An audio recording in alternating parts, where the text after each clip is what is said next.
हाय दोस्तों, तो कैसे हैं आप सभी लोग। उत्तराखंड टेस्ट सीरीज में आपका बहुत बहुत स्वागत है। उत्तराखंड टेस्ट सीरीज की तरफ से एक नया बैच लॉन्च किया जा रहा है जिसमें आपको जीएस का बैच, उत्तराखंड का बैच और हिंदी का बैच तीनों एक साथ मिलेंगे। ये पहली बार है जब तीनों ही बैच आपको एक साथ मिलने वाले हैं। इसके लिए बहुत ही बेहतरीन ऑफर आपको मिल रहा है। पूरे एक साल के लिए आपको सब्सक्रिप्शन सिर्फ और सिर्फ 3000 में मिल रहा है। और आपके लिए आज से क्लासेस शुरू की जा रही हैं, जिसमें आज हमारी फर्स्ट क्लास है जीएस की क्लास, जिसमें मैं पढ़ाऊंगी आपको जीएस। माई सेल्फ सिमरन और मैं आपके लिए जीएस की टीचर हूँ। सो अगर आपको हमारी क्लासेस पसंद आती है तो आप इसे ज़्यादा से ज़्यादा शेयर करिएगा। तो आज हम लोग पढ़ने जा रहे हैं जीएस में इतिहास, हिस्ट्री।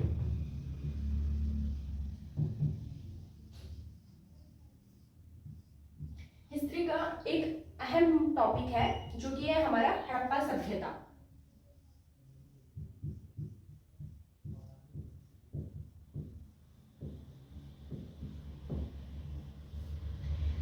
तो सबसे पहले हड़प्पा सभ्यता पढ़ने से पहले हम ये जानेंगे इतिहास कहते किसे हैं। इतिहास की एक परिभाषा के रूप में अगर मैं आपको बताऊं तो इतिहास हमारे अतीत में बीता हुआ कल है। अब अतीत में बीता हुआ कल को ही हम हर प्रकार से इतिहास नहीं कह सकते। कहने का तात्पर्य यह है कि मान लीजिए कल आपने खाना खाया, कल आप सो के उठे, कल आप घूमने गए, तो ये आपका इतिहास नहीं बन जाएगा। हम हर एक चीज को इतिहास के रूप में नहीं जोड़ सकते हैं। इतिहास वो ही होता है जो दो आधार पर निर्मित होता है। इसके दो आधार हैं। नंबर फर्स्ट, इतिहास का एक आधार होता है अभिलेखीय साक्ष्य। अभिलेखीय साक्ष्य, ठीक है। एंड सेकंड होता है इसका पुरातात्विक।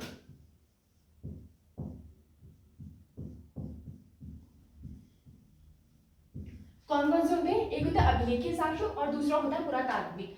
यानी कि इतिहास हम उसे कहेंगे या तो जो हमारे लिखित रूप में मिले, यानी कि अभिलेखीय रूप में मिले, अभिलेख जो भी है वो लिखित रूप में है, या फिर हमें भौतिक अवशेषों के रूप में मिले। भौतिक अवशेष का मतलब ये है कि उनके द्वारा प्रयोग में लाई जाने वाली वस्तुएं, यानी कि वो लोग क्या खाते थे, कौन से अनाज बोते थे, वो लोग किस प्रकार की वस्तुओं का प्रयोग करते थे, उनकी कब्रगाह कैसी है, उनकी हड्डियों के बारे में जो भी पता चलता है वो हमें पुरातात्विक अवशेषों के आधार पर पता चलता है। यानी कि हम पुरातात्विक से क्या समझे? भौतिक अवशेष, यानी कि भौतिक अवशेष के आधार पर इतिहास का निर्माण करना। और वहीं अभिलेखीय साक्ष्य का मतलब यानी कि लिखित रूप में जो हमें प्रमाण मिले हैं, जितने भी हमें स्तंभों में अभिलेख मिले, जैसे कि आप लोग अशोक के अभिलेख पढ़ते होंगे, वो हमें स्तंभों में मिले हैं, शिलालेखों में मिले हैं, और या फिर जो बर्तन में छपे होते हैं, सिक्कों में छपे होते हैं, मुद्राओं में छपे होते हैं, ये सारे होते हैं हमारे अभिलेखीय साक्ष्य। इन दो आधारों पर हम कह सकते हैं कि इतिहास का निर्माण हुआ है। जो वर्तमान में हम पढ़ रहे हैं, जिसके बारे में पढ़ के हम लोग उस किसी भी समाज के बारे में गणना कर पाते हैं, वो है हमारा इतिहास, ठीक है। तो आज हम चलने वाले हैं इतिहास में हड़प्पा सभ्यता की ओर। आप लोग मेरे साथ नोट्स बनाते जाइएगा और बहुत शॉर्ट नोट्स बनाइएगा, ज्यादा भारी भरकम लिखिएगा मत, ठीक है। तो आज हम लोग चलते हैं हड़प्पा सभ्यता की ओर। हड़प्पा सभ्यता में सबसे पहले ये जान लीजिए कि हड़प्पा सभ्यता को हम किस आधार पर इसका अध्ययन करते हैं। तो हम इसका अध्ययन करते हैं पुरातात्विक आधार पर। किस आधार पर करते हैं? पुरातात्विक आधार पर हम इसका अध्ययन करते हैं। लेकिन इसके अभिलेखीय साक्ष्य भी मौजूद है, परंतु परेशानी फिलहाल ये है कि अभी तक हम लोग इसकी लिपि को पढ़ नहीं पाए हैं। खैर, जैसे भी हम इसकी लिपि को पढ़ लेंगे तो हम इसके बारे में और भी ज्यादा जानकारी प्राप्त हो जाएगी। फिलहाल हम लोग इसके पुरातात्विक आधार पर पढ़ते हैं। तो हम पुरातात्विक में क्या क्या पढ़ते हैं? इसमें मिली हुई कब्रगाहें, यहाँ से मिले हुए जितने भी कंकाल के अवशेष है, इनके द्वारा प्रयोग में लाए जाने वाले बर्तन और इनकी संरचना, यानी कि इनके भग्नावशेष जो कि इनके मंदिरों के, इनके आवासों के भग्नावशेष जो बचे हैं, खंडर बचे हैं, उनके आधार पर अध्ययन करते हैं। तो सबसे पहले हम लोग ये समझेंगे कि हड़प्पा सभ्यता का जन्म कहाँ हुआ है। तो हमारे देश में, आपको इंडिया का मैप अगर मैं ड्रॉ करूं, अभी प्लीज मेरी इसमें मत जाइएगा, मैं बस ये समझाने के लिए अभी ये मैप में जाएगा। तो अगर हम लोग बात करें कि हमारे जो हड़प्पा सभ्यता कहाँ से कहाँ तक फैला था, तो ये है पाकिस्तान का क्षेत्र, ठीक है। ये है आपका पाकिस्तान और ये इंडिया। तो ये पाकिस्तान से लेकर गुजरात, राजस्थान, हरियाणा, दिल्ली वाला क्षेत्र और जम्मू कश्मीर के कुछ क्षेत्र, इतने क्षेत्र में ये थी हमारी सिंधु सभ्यता फैली हुई थी। इसे हड़प्पा सभ्यता कहा जाता है। और सेकंड इसे कहा जाता है सिंधु सभ्यता। क्यों? क्योंकि उस टाइम में जो है यहाँ से सिंधु नदी बहती थी। कौन सी नदी बहती थी? सिंधु नदी। इसीलिए आधार पर इसका नाम रखा गया है हमने सिंधु सभ्यता। तो ये पाकिस्तान से लेकर भारत तक का फैली हुई सभ्यता थी, यानी कि उत्तर पश्चिमी सभ्यता थी। कौन सी सभ्यता थी? उत्तर पश्चिमी सभ्यता, भारत की उत्तर पश्चिमी सभ्यता ये थी। अगर हम बात करें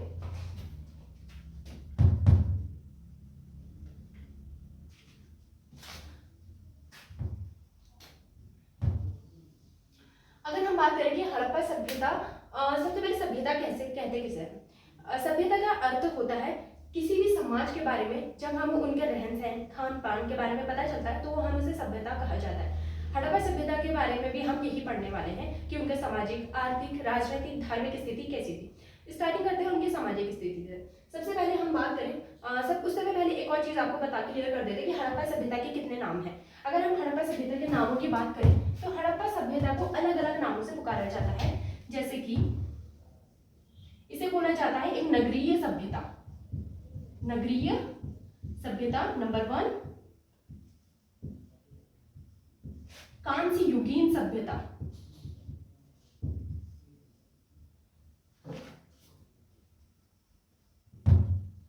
नगरीय सभ्यता, कांस्य युगीन सभ्यता,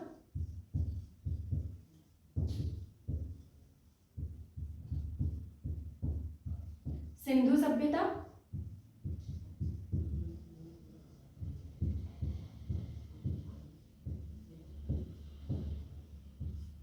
और सिंधु सरस्वती सभ्यता। इन नामों से इसे पुकारा जाता है।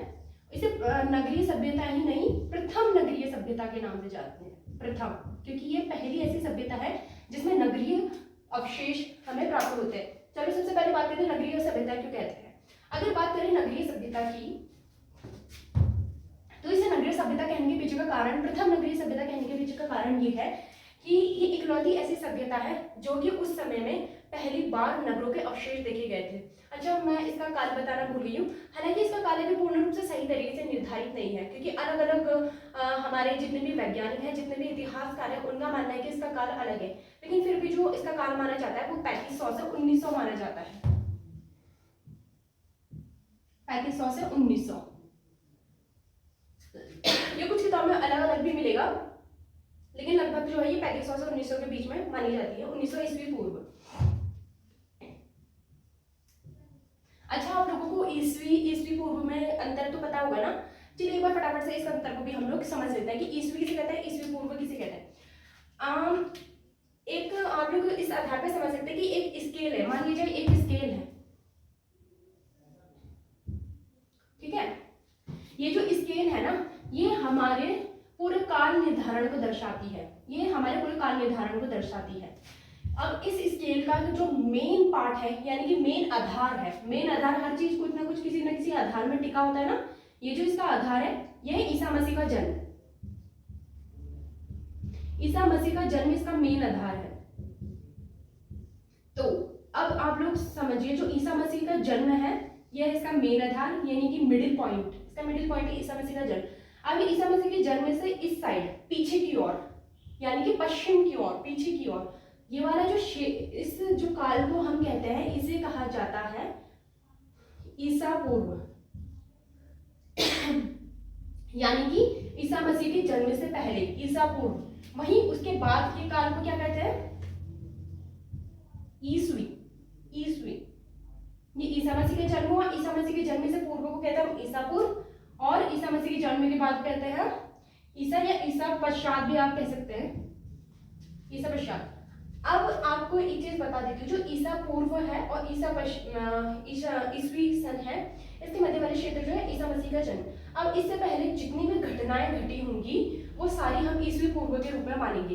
यानी कि अभी हम लोग 2000 ईस्वी में, तो यानी कि हम लोग इधर हैं, हम ये इतने बाद में हैं। वहीं इसका 2000 कहाँ होगा? इधर होगा, मिडिल पॉइंट। यानी कि इस साइड क्या होता है, जैसे जैसे सन बढ़ता है हम लोग दूर जाते जाते हैं, जैसे जैसे सन बढ़ता है हम दूर जाते हैं। वहीं जैसे यहाँ सन बढ़ता है हम इसके पास आते रहते हैं, पास आते रहते हैं। जैसे मान लिया जाए यहाँ पे 2000 ईस्वी पूर्व है, तो यहाँ 1500 ईस्वी पूर्व होगा, यहाँ 1300 ईस्वी पूर्व होगा, यहाँ 1,00,000 ईस्वी पूर्व होगा। इस तरीके से होगा, क्योंकि ये घटता क्रम होगा, ये बढ़ता क्रम होगा, ये घटता क्रम होगा और ये बढ़ता क्रम होगा, इतना ध्यान रखिएगा, ठीक है। हाँ, इसे कहते हैं बीसी, बिफोर क्राइस्ट, और इसे कहते हैं AD, anno domini, before Christ and anno domini, ठीक है। इतना आप इसको ध्यान रखिएगा। हाँ, तो हम लोग कहाँ थे? हाँ, इसे प्रथम नगरीय सभ्यता क्यों कहा जाता है? क्योंकि जो इसके नगरी है ना, ये ऐसे नगर हैं जो कि वर्तमान हमारे नगरीय स्थिति को दर्शाते हैं। हमारे इतिहासकार तक इसको देख के हैरान है कि आखिर उस समय में आखिर ऐसे कैसे माइंड वाले लोग होंगे कि उन्होंने इतनी बेहतरीन सभ्यता बना ली। कभी अगर आपको मौका मिले ऐसा देखने का, वैसे तो वहाँ जाने नहीं दिया जा सकता किसी को, लेकिन अगर आप इमेजिन कीजिए, आप गूगल में सर्च करके देख सकते हैं, इतनी बेहतरीन तरीके से वहाँ लोगों ने इतनी बेहतरीन तरीके से पूरे नगर को बसाया था कि अगर कोई व्यक्ति वहाँ चले जाए तो उसे किसी भी तरीके की कोई परेशानी नहीं होगी कि वो उस नगर में आपको कहाँ जाना है कहाँ नहीं जाना है। अब बात करें तो यहाँ जो नगर है ना, दो पार्टों में डिवाइड किया था। इसमें दो पार्टों में नगर डिवाइड था। एक था पश्चिमी क्षेत्र, या जिसे आप पश्चिमी टीला भी कह सकते हैं, पश्चिमी टीला। वहीं एक था पूर्वी क्षेत्र या पूर्वी टीला। अच्छा, एक और इसमें वो कर लेते हैं हम कंफ्यूजन क्लियर, क्योंकि बहुत से ऐसे बच्चे होते हैं जिन्हें स्टार्टिंग में बहुत चीज़ों का कंफ्यूजन रहता है, हालांकि हर कोई जानता है, फिर भी ये देख लीजिए दिशाओं के बारे में। ज्यादातर कंफ्यूजन का होता है पूर्व पश्चिम में, उत्तर दक्षिण में तो इजी होता है। जो ऊपर का हिस्सा होता है वो हमारा होता है उत्तर, नॉर्थ, ये होता है हमारा दक्षिण, साउथ, और ये वाला जो होता है जो हमारे दाहिने हैंड साइड होगा, दाहिने हैंड साइड, ये होगा हमारा पूर्व, ईस्ट, और ये होगा हमारा पश्चिम, वेस्ट। ये सिर्फ आप इस आधार पर, जब आप ऐसे खड़े होंगे, आप किसी बोर्ड को देखेंगे, कॉपी को देखेंगे, मैप को देखेंगे, तब आप इस आधार पे करेंगे। राइट हैंड साइड पूर्व होगा, लेफ्ट पश्चिम होगा, उत्तर और नीचे दक्षिण। अगर आप ऐसे खड़े होते हैं तो ये इसका अपोजिट बन जाएगा, ठीक है।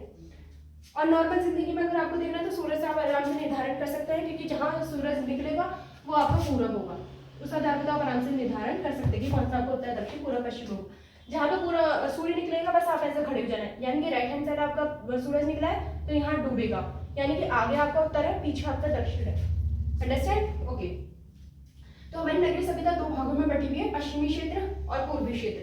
पश्चिमी क्षेत्र कैसा क्षेत्र है? ये है ऊंचा, ऊंचा किंतु छोटा, ऊंचा किंतु छोटा, एक टीले के समान है, ऐसे। ये सिर्फ मैं बनाने के दर्शा रही हूँ, ठीक है, ये ऐसा है नहीं, लेकिन ये मतलब ये है कि ये इसकी ऊंचाई पूर्वी टीले के क्षेत्र से लंबी है, ऊंची है, यानी कि ये ऊपरी प्लेटफॉर्म में बना है, ये निम्न प्लेटफॉर्म में बना है, मतलब ऐसे समझ सकते हैं आप। ये वाला पूर्वी टीला, ये पूर्वी क्षेत्र हो गया, ये आपका पश्चिमी क्षेत्र, ये ऊंचाई में बना हुआ है। तो यहाँ पे माना जाता है, इतिहासकारों का मानना है, जो ये पश्चिमी क्षेत्र है, यहाँ पर वो जो रहने वाले लोग होंगे वो पूरे सम्राट लोग होंगे, यानी कि ऐसे लोग जो जिनकी आर्थिक स्थिति अच्छी होगी, यानी कि यहाँ पर रहने वाले लोगों को सम्राट परिवार के लोगों का माना जाता है, क्योंकि जो पश्चिमी टीला है यहाँ पर रहने वाले लोगों की संख्या कम है, और इनके जो अवशेष है यहाँ पे, जो इतने में घर मिले हैं, जितने भी आवास मिले, वो बहुत ही बेहतरीन अवस्था में है, यानी कि यहाँ पे दो मंजिला घर मिले हुए हैं, यहाँ पे 2 मंजिला घर मिला। अच्छा, 2 मंजिला घर होने का साक्षी कैसे पता चलता है? तो यहाँ पे हमें सीढ़ियाँ मिली हैं, वेरी इंपॉर्टेंट, कि जो पहला ये मान लीजिए ऐसे घर है, इस तरीके से घर है, तो इसके पीछे ऐसे करके ऊपर जाने के लिए सीढ़ियां बना रखी है, ठीक है। इससे हमें पता चलता है कि यहाँ पे कोई दोहरे मंजिल के घर थे। ये पक्की ईंट के ऊपर, पक्की ईंटों के बने हुए हैं, अच्छे से इनको पेस्ट किया हुआ है जिप्सम से, गारे से, और उसके अलावा यहाँ पे जो है कुछ, हालांकि इनके भवन पूरी तरह से सादे होते थे, लेकिन फिर भी कुछ ना कुछ कलाकारी इन घरों में, मतलब जैसे आजकल आप लोग पता लगाते हैं ना कि अगर इनका अच्छे घर है, कोठी है, हवेली है, तो यानी कि अच्छे परिवार से, जिनको थोड़ा बहुत ऐसे कस्बे की तरफ को घर होगा, छोटे मोटे घर होंगे, तो आप कहते हैं कि शायद अभी इनकी आर्थिक स्थिति उतनी अच्छी नहीं, तो बस आप उस आधार पर इसको समझ सकते हैं। बाकी इनको अगर आप देखेंगे तो किसी भी तरीके को कोई डिवीजन नजर नहीं आता है। जैसे वर्तमान में तो बहुत सी जातियाँ और उपजातियाँ पता नहीं क्या क्या बढ़ चुके हैं, जिसके आधार पर हम लोग जो है मनुष्यों को देखते हैं, लेकिन यहाँ सिर्फ एक यही आधार दिखता है, यानी कि आर्थिक आधार, जिसमें सिर्फ कुछ उच्च और निम्न लोगों को देखा जाता है। अच्छा, कुछ लोगों का ये भी मानना था कि इसे हम लोग राजनीतिक जगह भी कह सकते हैं, लेकिन राजनीतिक नहीं माना जाएगा। इसके पीछे कारण ये है क्योंकि यहाँ किसी भी तरीके के बड़े बड़े राजमहल नहीं मिले हैं। आप लोगों को अगर पूछा जाए राजा कैसे हो, तो अगर आप कल्पना करें तो सबसे पहले आपके माइंड में आएगा राजा के बेहतरीन पोशाकें, तलवारें, भाले, उसकी खूबसूरत सी महल, लेकिन हर, क्योंकि ऐसा नॉर्मल है हर राज्य के पास ये चीज़ें होती है, लेकिन यहाँ ऐसा कुछ नहीं मिला। यहाँ ना तो तलवार मिले या भाले मिले हैं, यहाँ सिर्फ और सिर्फ बड़े घर मिले, जिसे माना जाता है कि शायद ये व्यापारियों का और उच्च आर्थिक स्थिति वालों का घर होगा। वहीं पूर्वी क्षेत्र में रहते हैं निम्न वर्गीय के लोग, जिनका जो होता है इनकी ऊंचाई कम होती है, ऊंचाई कम होगी। आप इस तरह से एरो बना के अपने शॉर्ट नोट्स प्रिपेयर कर सकते हैं अगर आपको सही लगे तो, क्योंकि इससे क्या जल्दी आपके नोट्स भी बन जाएंगे। ऊंचाई कम होगी किंतु बड़ा आकार होगा, इनका क्षेत्रफल बहुत बड़ा होगा, क्षेत्रफल बड़ा।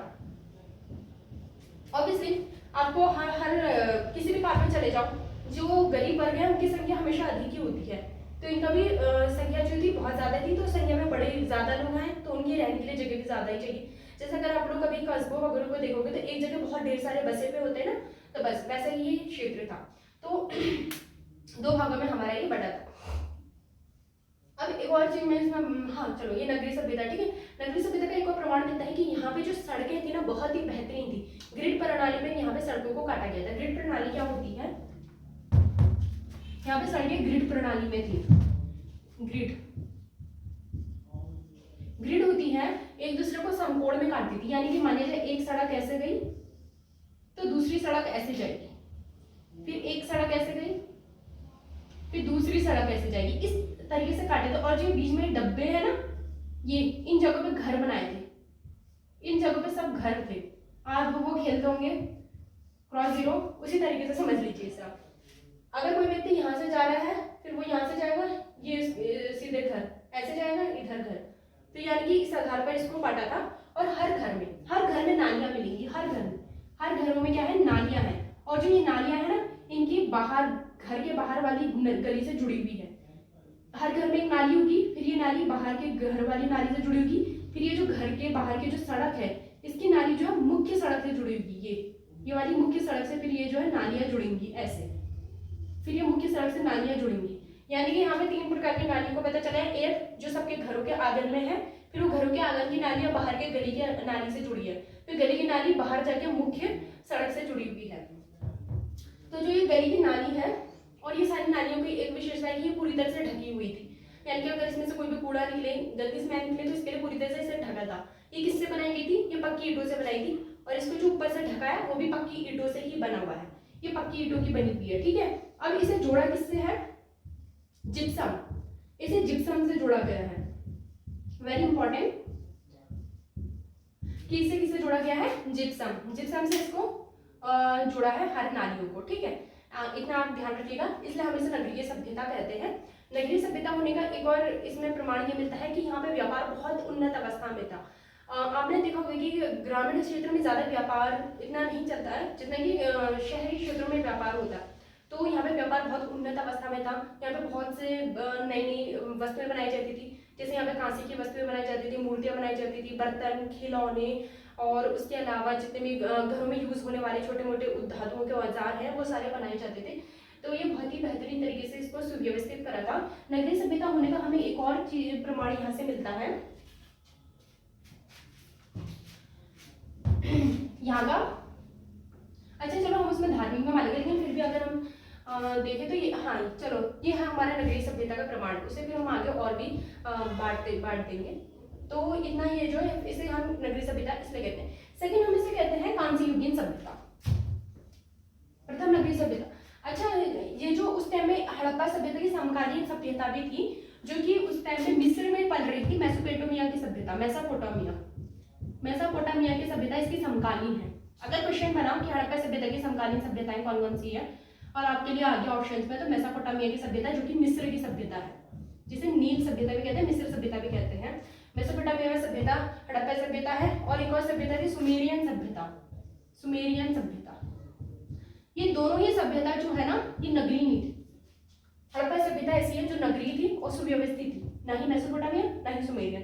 ये सभ्यता इतनी ज्यादा उन्नत अवस्था में नहीं थी जितनी की हड़प्पा सभ्यता थी, ठीक है।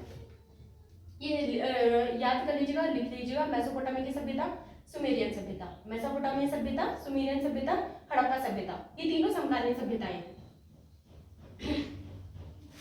हड़प्पा सभ्यता की, हाँ अब हम जाते हैं कांस्ययुगीन सभ्यता, इसे कांस्ययुगीन भी कहा जाता है। कांस्य युग इनको कहा जाता है। यहाँ पे कांसा बहुत मिला है, यहाँ पे कांसे क्या निर्माण, कांसे से बहुत वस्तु बनाई जाती है। अच्छा कांसे किससे मिलकर बनता है? टीन से,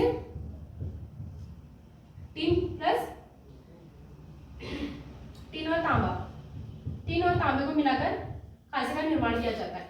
तो जो टीन है ना, लेकिन एक प्रॉब्लम ये थी कि जो टीन है ये टीन भारत में नहीं मिलता था, ये हमें अफगानिस्तान से मंगाना पड़ता था। यानी कि हड़प्पा सभ्यता के लोग जो है टीन को अफगानिस्तान से मंगा देते, यही एक कारण है। एक और कारण ये भी है कि इसी वजह से ये सभ्यता जो है दक्षिण की ओर ज्यादा नहीं गई, ये गुजरात, राजस्थान और पाकिस्तान के पास वाले क्षेत्र में ज्यादा फैली हुई, क्योंकि वहां से इनको आसानी से टीन मिल जाता था अफगानिस्तान से।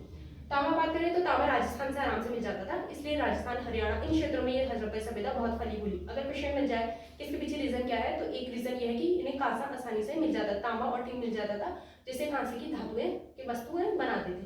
ठीक हो गया, ये कांस्य युगीन सभ्यता कहा जाता है। तीसरा इसे कहते हैं हम नगरीय सभ्यता हो गया, कांस्य युगीन सभ्यता हो गया, और क्या बचा हमारा? सिंधु सभ्यता। यस, सिंधु सभ्यता इसलिए कहते हैं क्योंकि ये सिंधु नदी के किनारे बसी थी ऑब्वियसली। हालांकि ये सिंधु नदी के किनारे में बसी हुई सभ्यता थी, इसके आसपास बसी थी। उस टाइम में जो सिंधु नदी थी इनकी प्रमुख नदी थी, लेकिन ये पवित्र नदी नहीं थी। ये याद रखिएगा, क्वेश्चन बन सकता है क्या क्या सिंधु नदी हड़प्पा सभ्यता की पवित्र नदी थी? तो नो, सिंधु सभ्यता की ये सिंधु नदी पवित्र नहीं थी। इनकी पवित्र नदी किसे माना जाता है? सरस्वती को। सरस्वती इनकी पवित्र नदी, लेकिन फिर भी आप लोग एक बार इसे चेक कर लीजिएगा, क्योंकि कुछ किताबों में से पवित्र नदी सरस्वती बताया है, लेकिन एक बार आप लोग अपनी तरफ से एक बार देख लीजिएगा। हाँ, तो फिर इसको हम नेक्स्ट नाम देते हैं सिंधु सरस्वती सभ्यता, क्योंकि इसके जो क्षेत्र ना सिर्फ सिंधु सभ्यता के किनारे बसे हैं, सिंधु नदी के किनारे, बल्कि इवन सरस्वती नदी के किनारे भी बसे हैं। उस समय जो ये सरस्वती नदी थी ये पश्चिम की ओर बहती थी, यानी कि हरियाणा वाला क्षेत्र हो गया आपका, और पश्चिमी पाकिस्तान का क्षेत्र हो गया। इस क्षेत्र में जो ये है ये जो हमारी सरस्वती नदी है ये बहती थी। सरस्वती नदी का बहुत बड़ा रोल है सिंधु सभ्यता में, लेकिन बाद में जब जलवायु परिवर्तन हुआ और प्लेट कह सकते हैं कि प्लेट विवर्तन की प्लेट टेक्टोनिक, ये आपने ज्योग्राफी में पढ़ा होगा, तो प्लेट टेक्टोनिक की वजह से सरस्वती नदी ने अपना रास्ता बदल दिया, इसका रास्ता बदल गया, और ये भी कारण माना जाता है कि इस सभ्यता का अंत होने का एक कारण इसको भी माना जाता है। ठीक है, इतना आपको क्लियर हो गया? अच्छा, एक और चीज, इसमें सिंधु, सरस्वती और घाघरा, घाघरा नदी का भी बहुत बड़ा रोल है, ये याद रखिएगा। तो ये है हमारे सिंधु सभ्यता के बारे में कि सिंधु सभ्यता का निर्माण, सिंधु सभ्यता को हम किस नाम से जानते हैं। अगर अब हम इसमें बात करें कुछ कैटेगरी को, तो सबसे पहले हम इसमें बात करें इसका सामाजिक जीवन कैसा था। सिंधु सभ्यता का जो सामाजिक जीवन था, इसमें किसी भी प्रकार का कोई वर्ग भेद नहीं था। नंबर 1, वर्ग भेद नहीं, जाति व्यवस्था नहीं, बस एक आर्थिक आधार पर ही हम इसे मापते हैं, बाकी ऐसा कोई पर्टिकुलर वर्ग भेद, वर्ण भेद, जाति भेद ऐसा कुछ नहीं था। ठीक हो गया, यहाँ पे कोई वर्ग भेद नहीं था, जाति व्यवस्था नहीं थी, स्त्रियों की स्थिति अच्छी थी, स्त्रियों के साथ कोई भी दुर्व्यवहार नहीं किया जाता था, स्त्री स्थिति उन्नत थी, स्त्रियों की स्थिति बेहतर थी। इवन यहाँ पर जो है स्त्रियों को जो है मातृ देवी के आधार पर इनका धार्मिक संचालन चलता था, यानी कि माताओं को ज्यादा पूजते थे, इसलिए एक आधार में भी लगाया जाता है कि यहाँ पे जो स्त्रियों को है स्त्रियों के आधार नाम पर चलती थी सभ्यता, लेकिन कह नहीं सकते। हालांकि मेसोपोटामिया सभ्यता जो है ये मातृ सत्तात्मक सभ्यता है, यह आप याद रखिएगा, मेसोपोटामिया सभ्यता मातृ सत्तात्मक सभ्यता है। इसके बारे में अभी हमें ज्यादा पता नहीं चला है, जब तक हम इसके बारे में पढ़ नहीं लेते, इसकी लिपि नहीं समझ आते, हम इसके बारे में ना ज्यादा कुछ कह सकते हैं। ठीक है, तो यहाँ कोई वर्ग भेद नहीं था, जाति व्यवस्था नहीं थी, स्त्रियों की स्थिति बेहतरीन थी, यहाँ के जो पुरुष और स्त्री हैं ये मिलकर काम करते थे, दोनों में किसी भी प्रकार का कोई कार्य का बंटवारा नहीं था। ज्यादातर महिलाएं जो है घर में अपने बच्चों के लिए उनका पालन पोषण करना, और उसके अलावा ये बाजार में जाके वस्तुओं को भी बेचती थी, कृषि में भी हाथ बटाती थी, तो ये सारे कार्य स्त्री और पुरुष मिलकर करते थे। अगर हम इनकी पहनावे की बात करें तो इनका पहनावा नॉर्मली ये होता था कि सूती कपड़े को जानते थे, सूती कपड़ा, ऊनी कपड़ा, ये पहनते थे, ये सूती भी पहनते थे और ऊनी भी पहनते थे। इवन ये ऐसे व्यक्ति थे, सिंधु सभ्यता एक ऐसी सभ्यता थी जिन लोगों ने पहली बार सूती को डिफाइन किया, यानी कि पहली ऐसी सभ्यता है जिसे कपास के बारे में पता था, कपास से सूत बनता है ना, तो ये पहली सभ्यता है जिसने कपास के बारे में बताया था। इसी वजह से तो इसे सुमेर के लोगों ने इसे सिंडन सभ्यता कहा था, सिंदन का मतलब होता है कपास, वहाँ के लोग इसे कपास को सिंदन कहा जाता था, इसलिए एक और नाम आपको आ गया कि इसे सिंदन सभ्यता भी कहते हैं। और सिंधन सभ्यता, सिंधु सभ्यता वालों को नाम किसने दिया? सुमेरियन ने। सुमेर सभ्यता वालों ने इसे सुमेर सभ्यता ने इनको सिंधन सभ्यता का नाम दिया। सिंधन मतलब क्या होता है? कपास। कपास से क्या बनता है? सूती कपड़ा, ठीक है। तो ये सूती कपड़ा पहनते थे, ऊनी कपड़ा पहनते थे। नॉर्मली जो है पुरुष अपने नीचे एक धोती की तरह कपड़ा पहनते थे, ऊपर नॉर्मली ज्यादा कुछ नहीं पहनते थे। वहीं स्त्रियां एक प्रकार की साड़ी अपने पूरे बॉडी में लपेटती थी, और ये ज्यादा से ज्यादा जेवर पहनते थे। स्त्री और पुरुष दोनों ही बहुत ही जेवर पहनते थे। ये जेवरों में मनके के, गले के, कान के, करधनी और हाथों में पहनने वाले, कमर में पहनने वाले, पैरों में पहनने वाले हर प्रकार के ये जेवर। सॉरी दोस्तों, नेटवर्क इशू की वजह से हमारी क्लास थोड़ी आधे बीच में ही रुक गई है, बट आप लोग टेंशन मत लीजिएगा, इसके आगे की क्लास आपको नेक्स्ट क्लास में मिल जाएगी, जो कि अभी हमारा पूरा सेट बनेगा, उसमें आपको इसके आगे की पूरी क्लास मिल जाएगी। अगर आपको मेरी क्लासेस पसंद आई हैं तो आप प्लीज़ इसे ज़्यादा से ज़्यादा शेयर कीजिएगा। और ये आपके लिए बहुत ही बेहतरीन मौका है कि आपको ओनली 3000 में तीनों बैच, यानी कि आपको इसमें हिंदी का बैच मिलेगा, जीएस का बैच मिलेगा एंड उत्तराखंड का। पहली बार ऐसा हो रहा है कि आपको तीनों का कॉम्बो मिल रहा है, वो भी बहुत ही मिनिमम प्राइस 3000 पर ईयर के हिसाब से आपको मिल रहा है। अगर आपको क्लासेस पसंद आ रही है तो आप इसे ज़्यादा से ज़्यादा शेयर कीजिए एंड सब्सक्रिप्शन लीजिए। और आप इस क्लास के लिए बहुत बहुत सॉरी। Okay, thank you.